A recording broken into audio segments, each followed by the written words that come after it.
Assalamualaikum warahmatullahi wabarakatuh. Jumpa Waalaikumsalam. lagi bersama kami dalam podcast Wong Lakbok Ngobrolkeun Lakbok.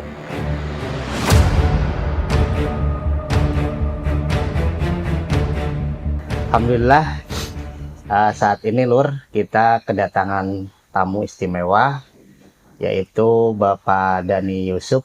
Assalamualaikum Kang. Waalaikumsalam warahmatullahi wabarakatuh. Alhamdulillah. Ya, beliau saat ini bekerja di koordinator Balai Penyuluhan Pertanian khususnya di wilayah Kecamatan Lakbok. Maka penten sakedik Pak Dhani nepangkeun ka pemirsa sadayana. Kangge ieu Siap. Baik, bismillahirrahmanirrahim. Assalamualaikum warahmatullahi wabarakatuh. Perkenalkan, nama saya Dhani Yusuf. Saya bekerja di Balai Penyuluhan Pertanian Kecamatan Lakbok sebagai koordinator penyuluh pertanian untuk wilayah Kecamatan Lakbok. Atau seberapa tahun Kang di Lakbok? Kalau dihitung tahun, saya pertama tugas dari 2008, Kang. 2008. Cukup lumayan lah. Lumayan ya. Ya Lur, jadi kita kedatangan kali ini bukan orang yang memang belum tahu Lakbok. Beliau ini sudah tadi 2008, sekarang 2025 ya. Iya. Berarti sekitar ya 7 tahunan ya, 7 tahun sudah mengenal Lakbok lah tentunya ya. Gitu. Baik sedulur, sebelum kita lanjutkan pembahasan dengan Kang Dhani, sebelumnya tim kami sudah melakukan investigasi, mendatangi lokasi langsung mengenai pasung. Apa yang sedang terjadi pasung sekarang ini? Mari kita saksikan bersama-sama.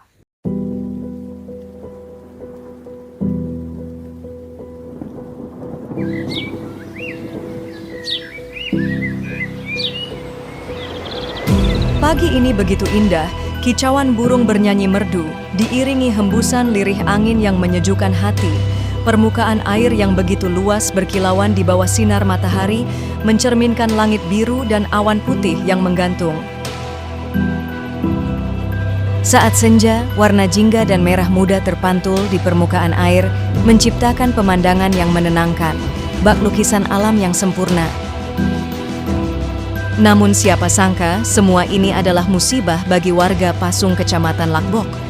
Pesawahan yang membentang luas lebih dari 1.000 hektar seketika menjadi lautan saat musim hujan datang, merubah harapan warga menjadi keputusasaan dan kesedihan. Pada hari ini tanggal 19 Februari 2025 kita mencoba melihat kembali banjir pasung gelombang yang kedua.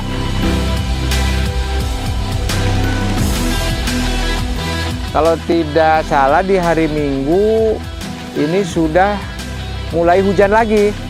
Hujan besar kurang lebih 4 hari sampai hari ini ya beginilah banjir kembali. Diperkirakan naik per 1 hari hujan itu sekitar 10 cm. Genyong tandur malah korban sakeh kayak tandur 300 subin korbane urung batire akeh banget dah kian kepriwen carane wini wis ora duwe kayak gua arep nyebar maning kena ketil maning kayak ge wong wingi kan sat kayak garing lah pada tandur lah kepriwen carane iki angger kayak gie. Jadi mungkin ada 5 desa yang terdampak banjir banjir genangan lah, banjir hujan. Ya, saya mohon kepada yang berwajib lah istilahnya gitu, bagaimana solusinya supaya di Lakbok ini jangan sampai seperti ini aja gitu. Nah, korban per hari ini yang jadi kendala ya jelas benih, karena kemarin sudah tandur, sudah tebar, tandur, kemudian kena banjir, hilang lagi, berarti besok harus menyiapkan benih kembali. Selama puluhan tahun, warga hanya bisa pasrah dan bersabar menghadapi semua. berharap ada pihak yang peduli memperjuangkan nasib mereka. Ini saya posisinya ada di irigasi pembuangan yang langsung ke sipon. Ini ada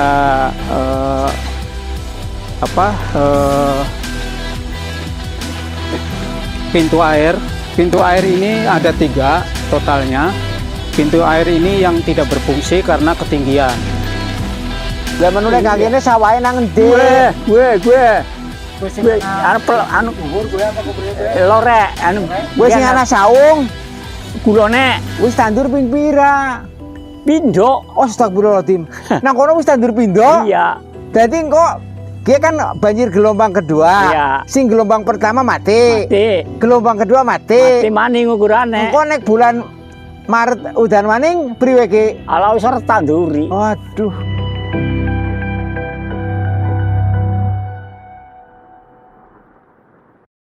Ya, pada podcast terdahulu kita berbicara tentang pasung, di mana saat ini tos sabaraha dinten ya Kang pada samingguan. Ya, seminggu. Hujan di Lakbok terus diguyur hujan, walaupun hujannya itu tidak full 1 hari hujan. Ya. Dari mulai sore itu sudah mulai hujan dan malam hari masih ada hujan rintik-rintik.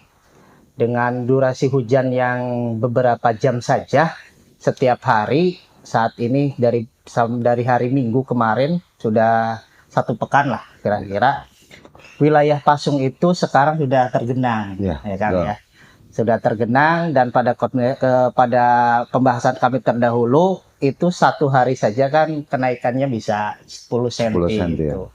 Dan memang air tidak bisa dibohongi. Betul. Selalu mencari mengalir dari yang tinggi ke tempat yang rendah. Mungkin pembahasan bagaimana Pasung itu pada terdahulu, kenapa bisa terjadi genangan itu memang ya begitu adanya lah. Betul. Setiap tahunnya warga Pasung ini ya selalu murung, dikeluhkan dengan beberapa kali tanam sampai 5 kali tanam, panennya diacankan tenan gitu.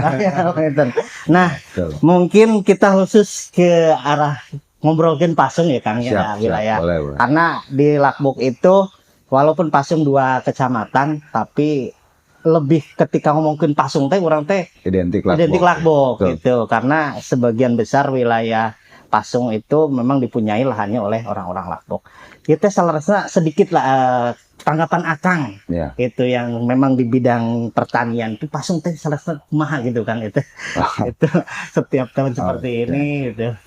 Baik, jadi sebetulnya kalau kita berbicara terkait Pasung, terkait Pasung ini memang menjadi tren topik dari tahun ke tahun, khususnya pada musim penghujan. Nah, sebetulnya untuk wilayah Kecamatan Lakbok ada beberapa lokasi desa pada saat ini terjadi genangan. Mulai dari Kelapa Sawit, Pulau Erang, Desa Sukanagara, Kertajaya, bahkan kemarin Desa Tambak Reja dan Sinaangin khususnya, ada beberapa lokasi yang memang terjadi genangan. Nah, kebetulan untuk Pasung ini itu merupakan satu deretan yang dari Desa Pulau Erang, dari Blok Talang, masuk ke Sukanagara, Blok Pasung Gedangan, dan masuk ke Kertajaya itu Blok Wantilan atau yang di belakang pasar. Memang itu lokasinya rendah. Lokasi sangat rendah, itu yang pertama. Dan sampai saat ini kalau dikatakan itu genangan episode kedua. Episode kedua.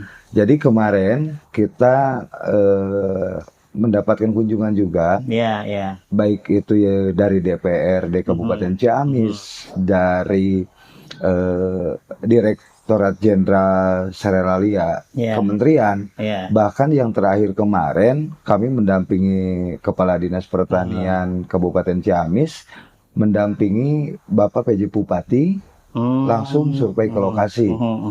Ya di sana kita jelaskan lah lokasi-lokasi yang memang sangat-sangat terdampak dikala musim penghujan itu datang. Nah, sebetulnya sudah jelas lah, memang awal mula lahan tersebut adalah yang pertama rawa. Ya, identiknya di rawa. Yang kedua, memang lokasi ketinggian itu paling rendah. Iya. Paling rendah. Nah, otomatis dikala debit air itu dengan konsentrasi air tinggi, itu akan berkumpul dari sana. Gitu. Ditambah mungkin lagi beberapa wilayah terjadi genangan yang memang saluran pembuangnya itu tidak lancar, bahkan sama sekali tidak ada. Walaupun sudah ada dibangun sipon itu pembuangan itu ya. Nah, itu. Jadi seolah-olah sekarang air bertumpunya di Pasung itu tidak mengalir ke arah hilir, itu tetap mandek, seolah-olah air itu kembali lagi. Itu mungkin. Ya, ini kan gini ya Kang ya, ini kan sudah masyarakat bukan tidak tahu lah ya itu. Bahkan sudah bisa diprediksi ya. Dalam orang nyalakan hujan memual tiasa nyuruhnya. Karena hujan itu kan mungkin rahmat gitu ya.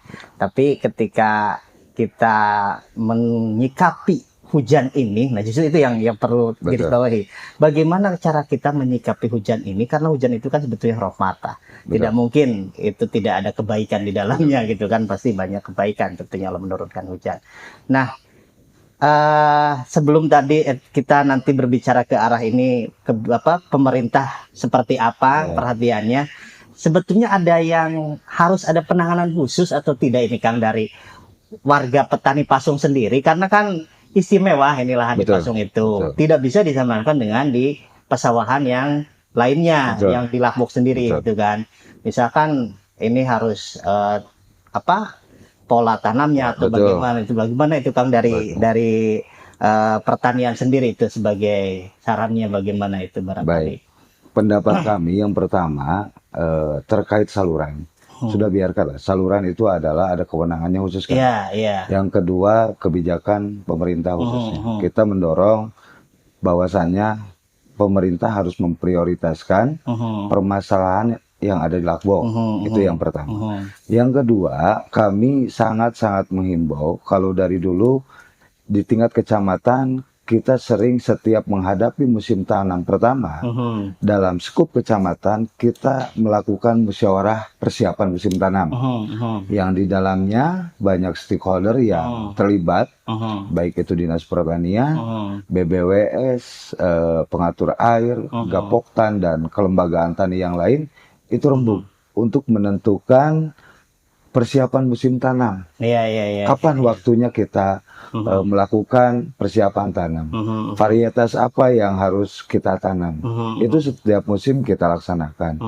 Nah, untuk lokasi Pasung itu sendiri, memang kalau semisalnya ini kan, para petani mematuhi atau melaksanakan hasil musyawarah di tingkat kecamatan, salah satu contohnya lah, pada bulan November itu kita sudah masuk di persiapan musim tanam. Nah, persiapan musim tanam itu berarti mulai pembersihan saluran, pengolahan dan persemaian lain sebagainya. Nah, baru sebetulnya target di 2025 ini awal Desember ini kita diharapkan itu sudah penanaman, dan di akhir Desember itu selesai. Dengan luas lahan 3.342 lakbok, itu bisa diharapkan selesai di bulan Desember akhir. Tetapi itu kan hanya rencana. Memang banyak faktor yang dapat mempengaruhi lah. Baik itu mekanisasinya, dalam hal pengolahan yaitu traktor. Contoh dalam hal traktor saja sebagai alat penunjang kita sudah minim sekarang. Dikarenakan setiap musim di pengolahan lahan khususnya traktor itu sering hilang. Banyak pencurian. Nah, yang kedua, memang untuk musim nanti ke depan, insya Allah kita mendorong untuk lokasi-lokasi yang rawan terkait genangan, kita sarankan kita memakai varietas yang memang khusus untuk sistem rawa atau impara lah, supaya lebih tahan genangan, yang lebih tahan genangan. Tapi yang intinya, kalau semisalnya kita tepat saja, mulai dari pengaturan air, pengolahan dan penanaman itu beres di akhir Desember, otomatis di bulan Februari ini tanaman itu sudah mencapai 50 hari setelah tanam. Berarti punten Kang, berarti pasung itu harus lebih dulu tanam kalau Sebetulnya begitu, itu. sebelum daerah yang lain kalau seperti Betul, itu ya. betul. Tapi yang mungkin jadi kendala kan, apakah mungkin bisa memungkinkan pas pada periode itu air memang sudah tersedia dari salurannya. Nah itu kadang-kala kan takutnya sedang dalam kering gitu kan, pasca panen itu mungkin ya. Nah, itu. memang kemarin juga kita di awal November kita sudah melakukan koordinasi dengan pihak pengairan. Itu sebetulnya air sudah dialirkan. Sudah dialirkan secara bertahap. Tetapi lagi-lagi memang yang terjadinya adalah yang menjadi permasalahan lakbok bukan hanya genangan, Kang. Tetapi saluran tersier, ya, dari saluran sekunder itu yang masuk ke pesawahan itu memang kondisinya sangat memprihatinkan.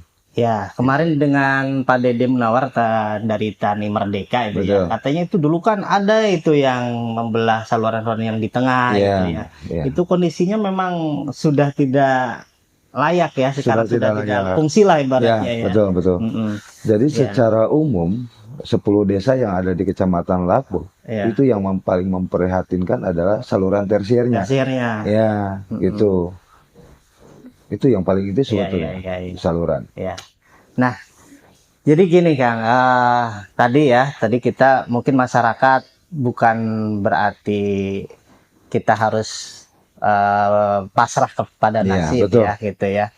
Tapi kita menyiasatinya bisa dengan pola tanam yang harus tadi dirubah waktunya juga. Tadi mudah-mudahan ini bisa bekerja sama lah dengan para ahli terkait tentang varietas yang tepat lah untuk di situ ya. Nah, barangkali ini Kang, karena ini kan sudah setiap tahun meski terjadi seperti ini ya. Sedangkan masyarakat sendiri kan tidak bisa, ibaratnya ini sudah beberapa kali tanam, sudah berapa biaya yang terkeluarkan gitu ya. Belum bisa tidak meski yang sudah ditanam itu bakal dituai lah untuk dipasung. Nah, kalau harus satu kali tanam itu biayanya udah berapa? Belum lagi kalau berkali-kali. Belum lagi nanti pas panen harganya misalkan pas lagi turun atau lagi naik pun apakah bisa tergantikan gitu kan, cost dari biaya pengeluaran untuk itu. Nah, barangkali ada istilahnya program gitu kan, untuk menjamin itulah dari pemerintah. Seenggaknya supaya tidak terlalu rugi lah masyarakat itu, karena kan kita kan tidak bisa menunda makan gitu ya masyarakat itu. Ya barangkali itu dari itu kan, dari petani. Sebetulnya dari tahun 2018-19 itu sudah ada jaminan dari pemerintah. Oh ada ya? Ada yang namanya program AUTP. AUTP ya? AUTP, ya, asuransi usaha tanaman padi. Sebetulnya itu sama dengan program pemerintah untuk menjamin masyarakat tani itu lebih nyaman di kegiatan budidaya. Jadi pemerintah itu bekerja sama dengan PT Jasindo, ya, PT Jasindo sebagai asuransinya. Nah, petani hanya mendaftarkan nama petaninya, luas lahan yang tergabung dalam satu kelompok tani. Berarti harus kelompok tani yang harus kelompok tani dalam satu hambaran. Dalam satu hambaran. Nah, iya betul. Nah, pembayarannya itu cukup 1 hektar cuma 36.000. Satu kali pembayaran satu kali masa periode ini ya, masa periode siklus produksi lah. Jadi asuransi ini tidak sama dengan kayak asuransi jiwa lah, harus setiap bulan enggak. Kalau AUTP ini hanya petani 1 kali bayar, 1 kali siklus produksi selama 5 bulan. Itu. Nah, jaminannya bila nanti petani sudah tanam, melakukan penanaman, ada serangan organisme pengganggu tanaman atau PT, kena keong, kena wereng, kena ulat, terus terkena dampak seperti sekarang, banjir dan lain sebagainya, itu kalau sudah masuk di asuransi, kita bisa klaim ke Jasindo. Kita bisa lakukan klaim untuk memperingan beban petani sebagai modal produksi nanti ke depan. itu yang diklaim itu biaya modal tanamnya atau gimana Kang itu atau Jadi tadi kalau satu petani 1 hektar ya, Iya, 1 iya, hektar iya. itu kan 36.000 tah. Kalau kita hitung 36.000 dibagi 7 itu di kisaran 5.000 lah. Iya, iya, iya. 5.000 per 100 bata. Nah, klaimnya itu bisa mencapai di aturannya itu 6 juta per hektar. 6 juta per hektar 6 ya. juta per hektar. Nah, kalau kita hitung berarti per 100 bata kalau terjadi bencana atau serangan sampai petani tidak panen itu di kisaran 800.000 per 100 bata. Itu. Oh iya iya. Itu kan iya. sebetulnya bisa untuk mengganti pengolahan, terus terkait benih, penggantian benih itu bisa tercover. Itu klaimnya dalam bentuk uang atau dalam bentuk benih kembali atau gimana? Oh bukan. Itu kalau klaim, aturan klaimnya, jadi nanti ada penilaian-penilaian, ada survei ke lapangan, betul tidak lokasi si Bapak A itu terkena serangan hama, penyakit atau terkena banjir. Itu kita dokumentasinya lengkap, datanya lengkap, baru kita klaim, nanti dalam bentuk uang masuk ke rekening kelompok. Oh, gitu. Iya iya. Ya jadi gitu Lur. Mudah-mudahan ini informasi juga pencerahan juga bagi semuanya ya Kang, ini berlaku semuanya ya. Semua petani. Ya, semua petani karena kita di Lakbok itu kan sebagian besar sebagai petani. Betul. Dan sebagian besar ini memiliki lahan. Tadi ternyata ini saya juga baru dengar ini ternyata ada bentuknya AUTP ya Kang ya, AUTP asuransi yang ketika kita terkena musibah gitu Kang, karena kita kan tidak mau lah sengaja kan walaupun ini ada dijamin tapi kan kita nggak mau, tapi karena tidak tahu ya, tidak karena namanya nasib juga kan tidak tahu namanya akan terjadi bencana, mudah-mudahan ini bisa meringankan. Silahkan Lur, barangkali mau backup ini atau informasi ini silahkan bisa bertanya ke kami atau ke Pak Dani bagaimana mekanisme yang secara detailnya. Mungkin tadi sudah diinformasikan, tapi barangkali sedulur sebeh ane sing urung pada jelas, monggo silahkan ya, bisa ke rice milling juga bisa lah. Nanti ya bisa, nanti kami hubungkan ke kalau kan ini Kang, ini kan kita Balai Penyuluhan Pertanian. Kita adalah rumahnya para petani. Oh iya. Petani Lakbok dari manapun ya, untuk mendapatkan informasi, penjelasan dan lain sebagainya, silakan, pintu kami selalu terbuka. Karena BPP ini merupakan rumah para petani. Iya. Kami sangat mengharapkan sekali bila mana para petani butuh informasi terkait pertanian dan hal apapun, kami persilakan, pintu kami selalu terbuka untuk para petani. Iya, alhamdulillah ya.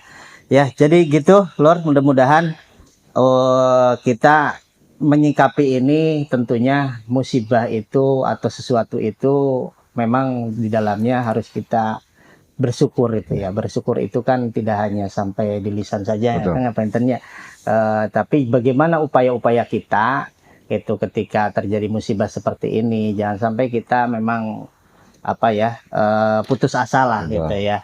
Nah, balik lagi Kang, bagaimana ini itu kan mungkin hanya sekedar jangka pendek lah ya, solusi jangka pendek ini. Nah, untuk kedepannya Kang, ini kan Pasung bukan hanya 1 tahun 2 tahun Kang, seperti ini. Bahkan ini sudah klasik berulang-ulang. Bahkan boleh dibilang ini juga terparah ya saat ini ya. Sangat parah.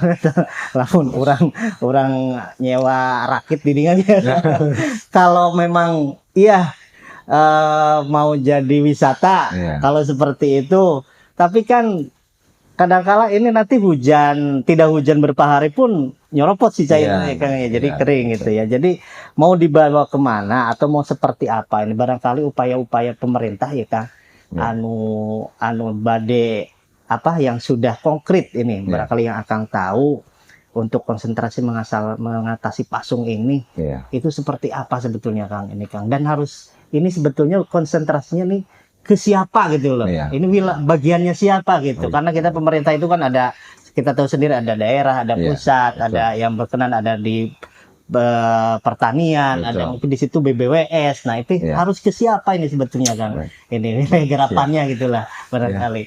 Mungkin gini Kang, kalau dari tingkat kecamatan, kabupaten, provinsi, bahkan sebetulnya ada pihak BBWS yang memiliki atau mengatur terkait saluran, itu yang lebih kompeten. Iya. Tapi kalau kita hanya mengandalkan pemerintah daerah, kabupaten atau provinsi, itu tidak akan mampu. Ya. Justru kami sangat-sangat mengharapkan sekali permasalahan yang ada di Lakbok ini menjadi program prioritas nasional. Ini harus fokus. Pemerintah harus fokus karena kurang lebih di kita saja. Antara Lakbok Purwadadi itu cakupannya 1.000 hektar. Betul. Kalau di musim sekarang luas 1.000 hektar tidak menghasilkan gabah, itu berapa ribu ton ya kehilangan hasil. Belum lagi ditambah dengan wilayah Pangandaran di sana. Karena ini wilayahnya Kabupaten Ciamis dan Pangandaran. Ini harus duduk bersama menjadi program nasional. Pemerintah harus, apalagi pemerintah sekarang terkait digemborkan swasembada pangan. Mau tidak mau pemerintah harus fokus lah. Gitu.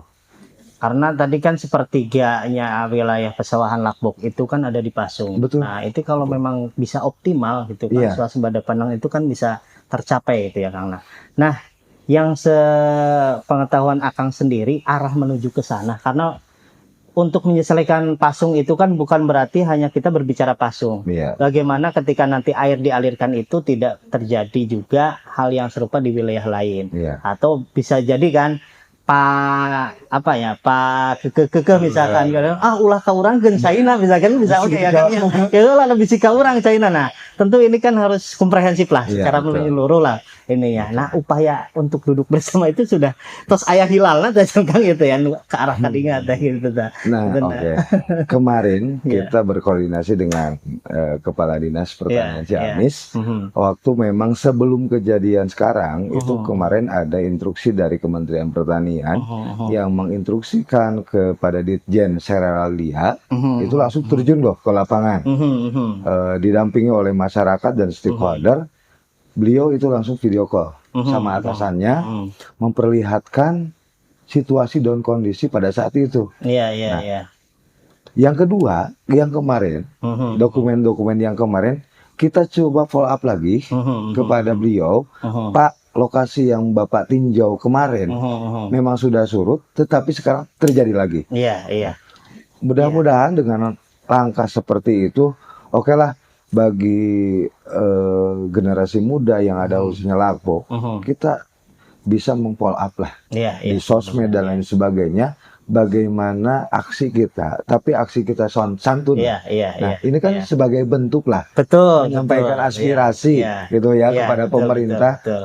Dalam tanda tanya ini mau sampai kapan sih Lakbok gitu kan. Tapi mudah-mudahan dengan kekuatan dorongan kita bersama, kita tidak membiarkan para petani kita setiap musim terus begini kan. Betul. Tapi mudah-mudahan dengan ada kunjungan kemarin terkait Pasung, kepedulian pemerintah kabupaten, apalagi Pak Bupati sekarang baru dilantik, kita coba didorong lagi dengan Bapak Gubernurnya, mudah-mudahan bisa datang langsung, Pak, melihat situasi kondisi Pasung, tapi jangan di bulan ke depan. Mudah-mudahan juga bukan cuma datang melihat saja. Mantap, ada actionnya lah. Jadi salah satu dari kami podcast Wong Lakbok mungkin salah satu upaya gegedor lah karena gegedor. Mungkin kami karena bisanya melalui media seperti ini mudah-mudahan tersampaikan. Karena kan kalau media seperti ini kan lebih cepat biasanya pada orang ayeuna murokan itu gitu kan. Nah, mudah-mudahan ini bisa lebih terdengar lagi lah ya Kang ya. Itu. Nah, kedepannya ini Kang, bagi khususnya secara umum wilayah Lakbok, petani Lakbok barangkali supaya lebih meningkat lagi pertaniannya, produktivitas taninya dari wilayah, atau ada program-program yang terbaru nih untuk wilayah pertanian sendiri ini ya, untuk tadi menuju swasembada pangan yang bagaimana yang digembur-gemburkan sebagai program pemerintah saat ini, apalagi saat ini kan ada MBG gitu ya, dan sebagainya itu. betul. Ya, barangkali Kang dari pertanian ada program-program. Oke. Jadi tetap saja ada beberapa titik poin yang memang menjadi perhatian kita di Balai Penyuluhan Pertanian. Yang pertama adalah sistem budidaya. Ya, sistem budidayanya harus modern. Ya, kenapa harus modern? Karena mau tidak mau kita ini masuk ke dunia global, persaingan global. Berarti mekanisasi pertanian itu harus diterapkan, mulai dari pengolahan, ya, penanaman, sampai ke pasca panen. Nah, yang menjadi polemik di kita, ya, yang paling inti adalah penanganan panen pasca panen. Pasca panen. Ya, itu yang pertama. Di sisi lain terkait budaya kita, ya, budaya kita terkait sistem budidaya. Kita masih banyak para petani karena sistem budidayanya itu sering senangnya itu tanaman itu tergenang. Ya, sering tergenang dan bahkan yang tidak tergenang juga ingin digenang. Ingin digenangi. Ya. Apa alasannya? Yang pertama, ben suka orang jadi, mengurangi tenaga kerja. Padahal kalau di padi itu kalau selalu tergenang, ya, itu otomatis anakannya kurang. Ya, itu yang pertama. Yang kedua, di masa pemasakan bulir, pengisian bulir itu tidak akan maksimal karena jenuh, tanaman itu jenuh. Itu. Nah, yang mungkin selanjutnya kami mengajaklah kepada seluruh masyarakat tani yang ada di Kecamatan Lakbok, juga stakeholder, pemangku kebijakan. Ayolah dukung bersama-sama para petani kita. Kami membutuhkan kebijakan-kebijakan yang memang mendorong kencang terhadap pertanian, gitu. Sehingga ada perubahan yang signifikan terkait yang pertama kesejahteraan para petani. Itu yang paling inti sebetulnya. Itu mungkin yang menjadi PR kita, baik itu dari sistem budidayanya, penanganan budidayanya, termasuk yang paling inti dorongan kebijakan oleh para pemangku kebijakan yang ada di daerah. Iya. Mudah-mudahan bisa tercapai. Tadi menarik Kang, penanganan pasca panen ya. Selama ini kan secara budaya kan itu ketika sudah panen terus dikeringkan, dipoekeun gitu ya, si pare gitu kan, terus disimpan. Gitu ya. Nah, apakah memang ada yang bukan salah ya, kurang begitu tepat dalam penanganan itu kan? Gimana itu kan? Jadi gini, kita ngejarnya ada asumsi mengapa beras Lakbok tidak laku di konsumsi pasaran. Iya, betul. Itu yang menjadi brand Lakbok. Kalau ke pasar, kita bawa beras. Beras mana, Pak? Beras Lakbok. Genek gitu. Gitu kan. Setelah kami analisa, yang pertama itu terjadi, yang pertama di penanganan panen pasca panen. Kalau dulu para petani kita kan kebanyakan yang gacong lah istilahnya ya. Gacong itu bisa sampai beberapa hari. Setiap pagi itu jejer, ngarit, tumpuk. Nah, yang nu gacong teh pergi dulu ke lokasi lain. Betul. Nah, sehingga 2 hari 3 hari baru digepiok, padi itu kan rusak. Ada jamur dan lain sebagainya. Masih bening kalau tidak ada hujan. Penyimpanan pun itu di pematang sawah, bahkan di sawah. Yang bagus sebetulnya setelah kita itu diarit, itu langsung dirontok. Dirontok. Itu yang lebih bagus, betul. Nah, kami juga telah mensosialisasikan bahwasannya di RMU Rice Milling ini kan ada pengering tuh, ada dryer. Nah, sebetulnya itu bisa dimanfaatkan oleh para petani di kala penanganan pasca panen, di kala musim hujan tuh. Dengan hanya kurang lebih 8 jam, tonase 2,5 sampai 3 ton itu bisa langsung kering selama 8 jam. Itu sebetulnya langkah-langkah kami di tingkat wilayah, bagaimana sih caranya kita untuk memperbaiki hasil produksi kita, gitu. Di samping produktivitas loh, gitu. Karena kalau bicara terkait hasil produksi per hektar saja pada musim penghujan itu bisa mencapai 8 sampai 9 gabah kering, 9 ton per hektar. Ya. Berarti kalau gabah kering pungut itu bisa di angka 1 ton 100, 1 ton 200 di tingkat petani, gitu. Tapi kalau kita berbicara di Pasung, ya, nah di Pasung sebetulnya itu produksi menurun loh. Tetapi dikala di MT2 di musim sadon, nah, di angka 5 ton lah per hektar. 5 ton itu dengan konsekuensi biaya produksi itu meningkat dikarenakan para petani menggunakan pompa. Ya, betul, karena musim kering gitu ya. Kalau di musim renang kita nggak bicara lah. Gitu ya. Tadi itu ya nanam buka iraha panen. Ya, jadi harusnya memang setelah pasca panen itu tidak lama disimpan ya kayak apa langsung ditangani dikeringkan gitu ya. Secepatnya untuk dirontok lah, dirontok kemudian dikeringkan. Gitu ya.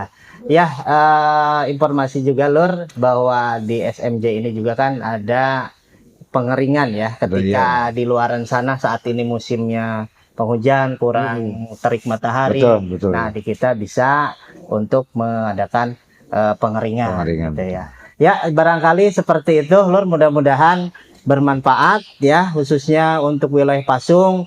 Jangan murung, tetap optimis. Tadi sudah disampaikan oleh Pak Dani, ada upaya-upaya lah setidaknya.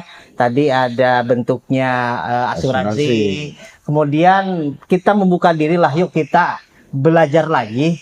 Walaupun saya juga taraka sawah gitu kan, ada 3.000 lahan. Tapi bagaimana kita mengupgrade lah pertanian kita. Tadi kan mungkin karena ada masalah waktu panennya kurang tepat atau benih yang kurang tepat sehingga mungkin ketika padi itu belum kokoh berdiri ketika tersapu air datang ya memang seperti itu pasti mati ya Kang ya. Terima kasih, mudah-mudahan barangkali Kang terakhir ada yang perlu disampaikan ini. Jadi intinya mari kita bersama-sama memajukan pertanian yang ada di wilayah Kecamatan Lakbok. Saya yakin petani Kecamatan Lakbok Jaya tidak pernah patah semangat. Amin. Ya, terima kasih Kang. Terima kasih. Assalamualaikum warahmatullahi wabarakatuh.